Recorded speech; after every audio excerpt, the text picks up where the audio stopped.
चलिए आप सभी को जय हिंद। मेरे इस प्यारे यूट्यूब चैनल पर आप सभी को स्वागत है दिल की गहराइयों से सर। तो आप लगातार देख रहे हैं कि इस चैनल से जीके जीएस का सीरीज दिया जाता है जो सभी परीक्षाओं के लिए महत्वपूर्ण है। तो आज के इस सीरीज में हम फिर बिहार पुलिस, खासकर बिहार पुलिस के लिए प्रीवियस ईयर का क्वेश्चंस लेकर आए हैं, जहां से आपको सवाल बनेगा और 7 अगस्त में यहां से सवाल छपने की कहीं ना कहीं संभावना बनती ही बनती है। तो चलिए आपकी समय की बर्बादी न कर तो एक मोटिवेशनल कोट से शुरुआत करते हैं कि हो चुका आगाज रन का अब युग बदलने की तैयारी है, इतिहास वही बनाएगा जिसका संघर्ष जारी है। क्या? हो चुका आगाज रन का अब युग बदलने की तैयारी है, इतिहास वही बनाएगा सर जिसका संघर्ष जारी है। और इस सीरीज का नाम दिया गया है वर्दी वाला सीरीज। क्या नाम दिया गया है? वर्दी वाला सीरीज। यहां से आपको 7 अगस्त या फिर बिहार पुलिस के परीक्षाओं में कहीं ना कहीं प्रश्न छपने की संभावना जताई जा रही है। चलिए तो आपकी समय की बर्बादी न करते हुए सीधी बात नो बकवास पे चर्चा करेंगे सर। अब देखिए आपको बता दे सहूलियत के लिए ये बीपीएससी शिक्षक भर्ती, बिहार पुलिस, दरोगा, Bihar SSC, banking, railway, defence जैसे एग्जामों के लिए उपयोगी माना जाएगा। तो चलिए सबसे पहला सवाल से आपकी शुरुआत करते हैं। सबसे पहला आपका सवाल यहीं पे देखिए क्या कह रहा है कि मोती मुख्य रूप से किसका बना होता है। तो देखिए मोती जो है मुख्य रूप से कैल्शियम कार्बोनेट का बना होता है, जिसका रासायनिक सूत्र CaCO3 है। क्या है? CaCO3। तो मोती मुख्य रूप से किसका बना होता है? CaCO3 का, यानी कैल्शियम कार्बोनेट का। और कैल्शियम कार्बोनेट का जो प्रयोग है हम लोग टूथपेस्ट में करते हैं। कहाँ पे किया जाता है? टूथपेस्ट में किया जाता है, चूना में किया जाता है, साथ में खिलौने बनाने में, टॉयज यानी खिलौने बनाने में भी कैल्शियम कार्बोनेट का हम लोग प्रयोग करते हैं। चलिए सेकंड नंबर सवालों की ओर हम लोग आगे बढ़ जाते हैं। सेकेंड नंबर सवाल कहता है कि मिनी माता रोग का कारण क्या है। तो देखिए मिनी माता रोग जो है ये मरकरी की अधिकता से होती है। मरकरी की अधिकता के कारण मिनी माता रोग हो जाता है। और एक है इटाई रोग। इटाई रोग। तो इटाई रोग जो है ये कैडमियम की अधिकता से होती है। और एक है ब्लू बेबी सिंड्रोम है। ये जो ब्लू बेबी सिंड्रोम है ये नाइट्रेट की अधिकता से होती है। तो मिनी माता रोग मरकरी की अधिकता से, इटाई रोग कैडमियम की अधिकता से, और ब्लू बेबी सिंड्रोम नाइट्रेट की अधिकता से होता है। साथ में जो मरकरी है ये धातु है। ये क्या है? धातु है। और मरकरी धातु होते हुए ये कमरे के तापमान पर द्रव्य अवस्था में पाया जाता है। तो पूछेगा कौन सी धातु कमरे के तापमान पर द्रव्य अवस्था में पाई जाती है, तो उसका आंसर हो जाएगा मरकरी। और मरकरी की अधिकता से मिनी माता रोग, और कैडमियम की अधिकता से इटाई रोग, और नाइट्रेट की अधिकता से ब्लू बेबी सिंड्रोम हो सकता है। चलिए थर्ड नंबर सवालों की हम लोग आगे बढ़ जाते हैं। थर्ड नंबर सवाल कहता है कि प्रोजेक्ट टाइगर कब प्रारंभ किया गया था। तो प्रोजेक्ट टाइगर को भारत सरकार के द्वारा 1973 में स्थापित किया गया। और इसके द्वारा किया गया क्या कि जो भी टाइगर है उसमें क्या किया जाए, टाइगर की संख्या में बढ़ोतरी किया जाए, टाइगर को बढ़ावा दिया जाए। साथ में टाइगर स्टेट के नाम से हम लोग किसको जानते हैं? तो टाइगर स्टेट के नाम से हम लोग एमपी को जाते हैं, एमपी को जाना जाता है, क्योंकि एमपी में ही सबसे ज्यादा 536 बाघों की संख्या को यहाँ पे गणना किया गया है, राष्ट्रीय उद्यान में रखा गया है। साथ में ऐसे हम लोग टाइगर नेशनल पार्क किसे कहते हैं? तो वो है जिम कॉर्बेट में भी सबसे ज्यादा टाइगर को रखा गया है। और ये है कहाँ? उत्तराखंड में है। इसी का नाम पुराना नाम था हेली नेशनल। उत्तराखंड में जिम कॉर्बेट को ही बोला जाता है हेली नेशनल पार्क, जिसकी स्थापना 1936 में हुआ था। वर्तमान में इसका नाम पड़ गया है रामगंगा राष्ट्रीय उद्यान। तो जिम कॉर्बेट कहाँ है? उत्तराखंड में है। भारत में प्रोजेक्ट टाइगर कब लाया गया? 1973 में लाया गया। इसका मकसद था टाइगर की संख्या में बढ़ोतरी करना। और टाइगर स्टेट के नाम से हम लोग एमपी यानी मध्य प्रदेश को जानते हैं, और यहाँ पे सबसे ज्यादा बाघों की संख्या को गणना किया गया। चलिए चौथा नंबर सवालों की ओर हम लोग आगे बढ़ जाते हैं। चौथा नंबर सवाल कहता है कि निकट दृष्टि दोष को दूर करने के लिए किस लेंस का प्रयोग करते हैं। तो निकट, इसमें देखिए क्या होता है, 3 अक्षर के निकट है तो ज्यादा अक्षर वाला में ज्यादा लंबा अच्छा आएगा। तो निकट 3 अक्षर के, तो इसके लिए 4 अक्षर वाला उपयोग होगा लेंस, यानी अवतल लेंस का प्रयोग होगा। यही अगर दूर बोल देता दूर दृष्टि दोष, तो इसके लिए उत्तल लेंस का प्रयोग हो जाता। तो देखिए 3 है तो 4 वर्ड यूज हुआ, 2 है तो 3 वर्ड यूज हुआ।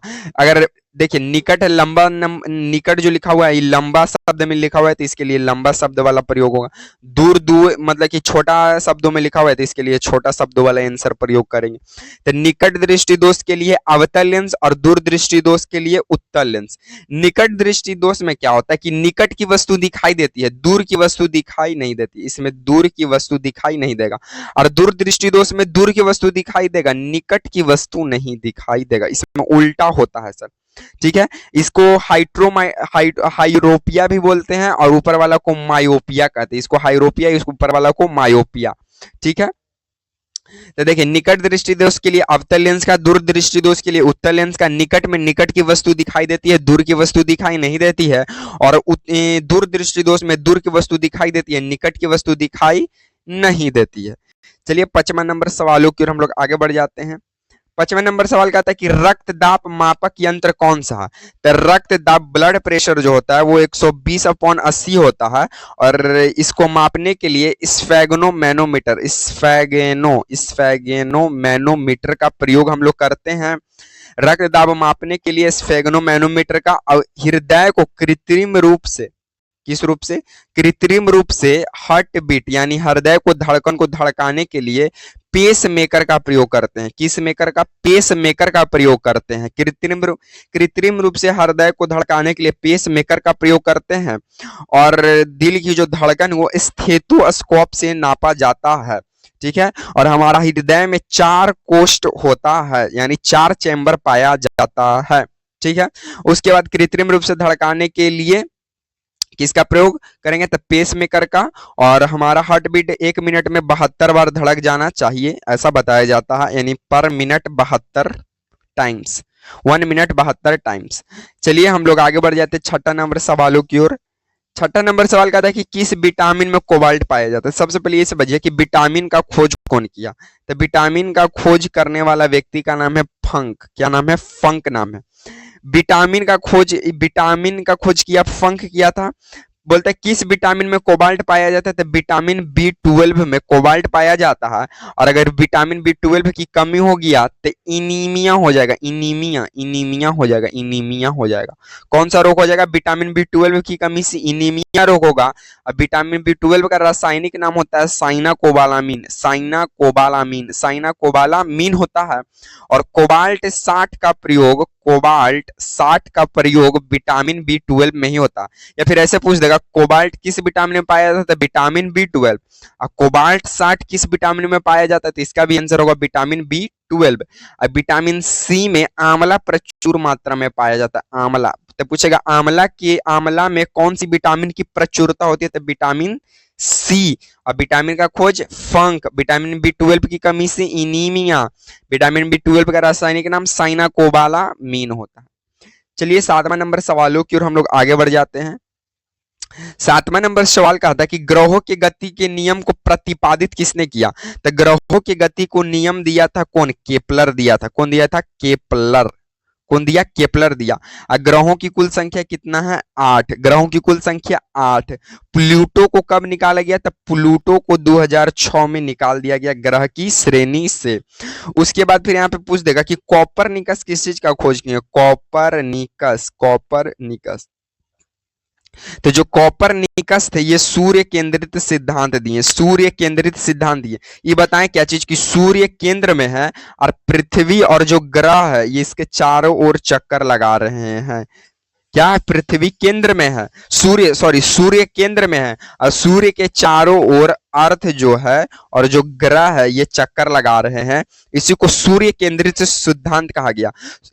नाम में से तब पता चल रहा है सूर्य केंद्रित यानी सूर्य कहाँ है? केंद्र में है। तो सूर्य केंद्रित सिद्धांत कौन दिया? कॉपरनिकस। लेकिन ग्रहों के गति का नियम कौन दिया? केपलर दिया। टोटल ग्रह क्या है? 8 है। प्लूटो को कब निकाला गया? 2006 में ये प्लेनेट की श्रेणी से निकाल देवल गया। चलिए 8वां नंबर सवालों की ओर हम लोग आगे बढ़ जाते हैं। 8वां नंबर सवाल कहता है कि आरबीआई की स्थापना कब किया गया? तो आरबीआई की स्थापना 1 अप्रैल 1935 को किया गया।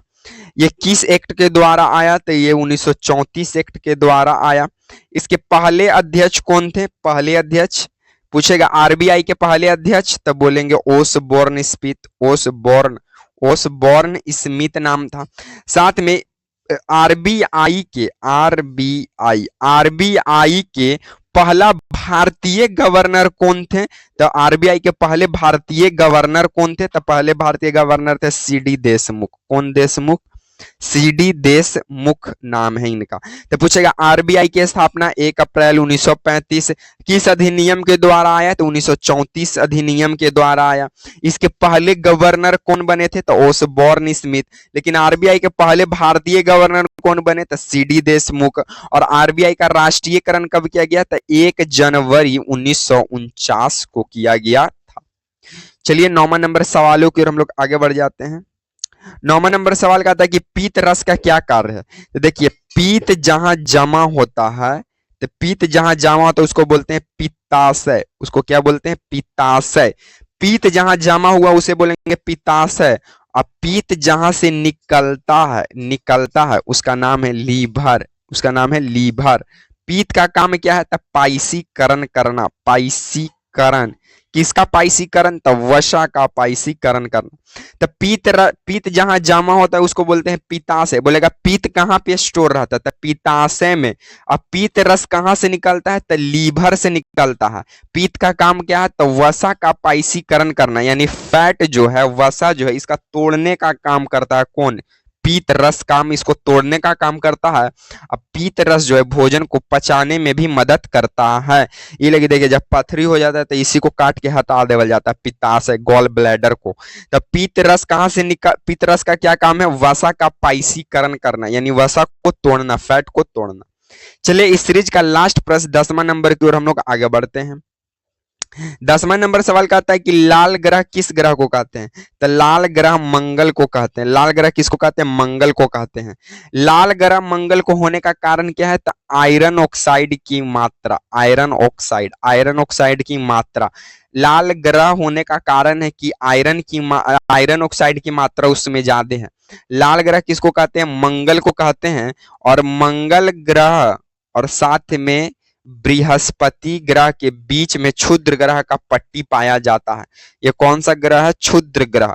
क्षुद्र ग्रह का पट्टी पाया जाता है। तो पूछेगा बताइए क्षुद्र ग्रह की पट्टी किन दो ग्रहों के बीच में पाई जाती है? तब मंगल और बृहस्पति के बीच में क्षुद्र ग्रह की पट्टी पाई जाती है। और बृहस्पति जो है, जिसको जुपिटर बोलते हैं, ये सबसे बड़ा ग्रह है। और सबसे छोटा ग्रह बुध होता है, जिसको मरकरी बोलते हैं। अब देखिएगा इधर जो बृहस्पति है इधर बोलते हैं बाह्य ग्रह। बाह्य ग्रह, और जो मंगल के जो इधर अंदर में आ जाता है उसको बोलते हैं आंतरिक ग्रह। तो आज को हम डिस्कशन को यहीं पे समाप्त करते हैं। अगर आपको वीडियो पसंद आता है तो लाइक, शेयर एंड सब्सक्राइब करना नहीं भूलिएगा। अगर पहली बार चैनल पे विजिट करते हैं तो चैनल को सब्सक्राइब कर दीजिएगा। इसी तरह के सीरीज के साथ आपसे मिलेंगे नेक्स्ट वीडियो में। तब तक के लिए आप सभी को जय हिंद।